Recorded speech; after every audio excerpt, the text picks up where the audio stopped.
And I'll move on now to a story that has horrified everyone today. This one comes from Bengaluru, where a woman and her 2-year-old son died after an under construction metro pillar fell on their motorbike this morning.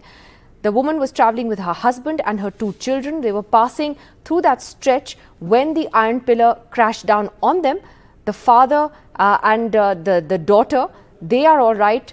They are in hospital, but the mother and her son, her 2-year-old son, died as that pillar fell on them. Furious locals held protests in the area while the Chief Minister has promised a probe. Imagine this happening in what is supposed to be India's IT capital. Well, Sanket Inagi of the Congress and Pramila Nesargi of the BJP joining us now. Pramila ji, ironically, you were on my program last week when the state BJP president said to BJP workers, don't focus on roads and issues like that. Focus on love jihad instead. This is the consequence of that? So certainly not, madam. This is an accident which has taken place. Maybe because one of the finest officers, is the BMRCL chairman. He is known for his integrity and nothing about the corruption or anything. He is an IIT man and come to IAS, and we are very happy about him. That's why he has been posted there. And look at the contractor from Hyderabad. That's also connected to the L&T. That's also a good company. We don't find fault with the officer, head of the MD or the contractor who was taken. But unfortunately, the proportion in which the pipe, the pillar is laid, they are not done properly. What do you call, the scaffolding is not done properly, and ultimately the height of the pillar was very high. They should have taken care of the what you call a steel raft. That should, the binding, that it should have been 8 inches or 12 inches depending upon the But would you concede that this is an utter failure of the civic administration? Maybe it's their this duty. Is an utter failure. I mean, a woman and her child are dead today. Is this what should happen in one of India's biggest metropolitan cities? Definitely not, madam. It should not have happened. It should not repeat it. And unfortunately, it has happened. We are very, very sorry about it. And the government and the concerned persons must take precautionary measures hereinafter. At least now, hereafter, it should not happen. But what has happened? Nobody can say that they have done it. One would say they are liable for criminal negligence. They must be prosecuted, whoever is responsible. Now that I am told that but maybe it would help if the state government would also focus on these issues and not say that they are not important and love jihad is more important. Frankly, it's just ironic that this statement comes. This has happened literally days after that. Government must also be responsible. Who should be responsible? Absolutely, the government should be responsible. Absolutely. Sanket Yanagi, of course, the opposition has seized on this. The opposition attacking the state government, the BJP government there, Sanket Yanagi, for complete apathy. So this is a case of sheer negligence and dereliction of duty by the government and the government's officials. BMRCL is an instrumentality of the state, and the government owes the responsibility to the general public. When there is no precautionary step taken by the government or by the BBMP or by the BMRCL, the government is directly, vicariously liable for the incident. That is one part of it.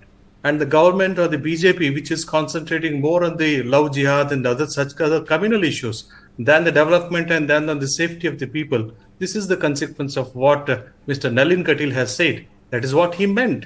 Because for him, the lives of the people or the safety of the people or the safeguard to the people's lives is not important for them.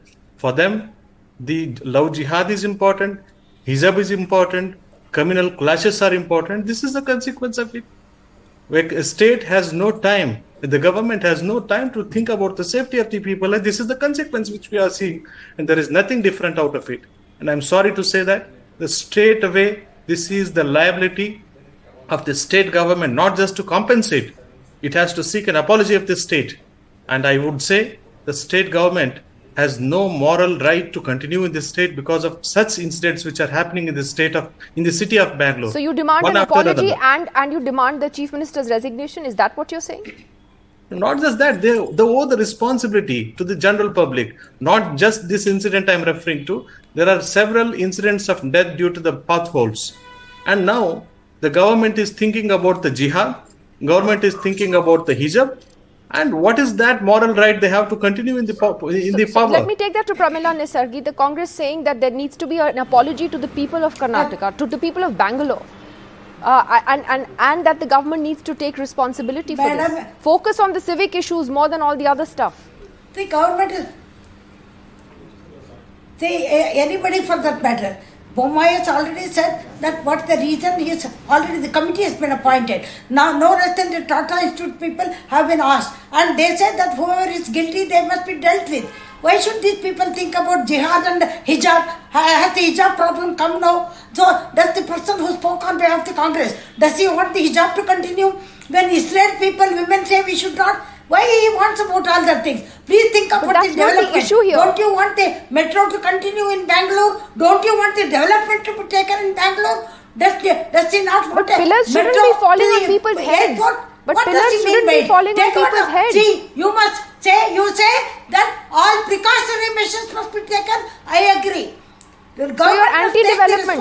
Sanket Yanagi, are you all anti? But don't say that all other things don't bring about. Quick response. We are about the safety of people. There is a difference between anti-development and the safety and the precautionary measures.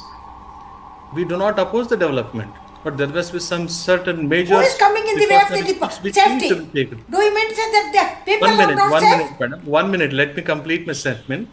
So when the government, which is not just interested in the development in as much as the safety of the people have to be balanced. There must be some equilibrium. And this is the case where there is no equilibrium, there is no maintenance of the proper amenities or proper infrastructure, proper precautionary steps, proper safety measures. And this is the consequence of it. When the government is not open to discuss about these things, the government is more concerned about other issues which are irrelevant to the state of the people. Right. Well, it's a horrible thing that has happened. It shouldn't have happened, and I do hope that as Pramila Nisargi promises that there'll be some lessons learned from this. There are elections only months away. One only knows how the discourse will go from here. But these are issues that actually do matter to people on a day-to-day basis. Thank you very much to both of you for joining us. We have to leave it at that tonight. See you again tomorrow.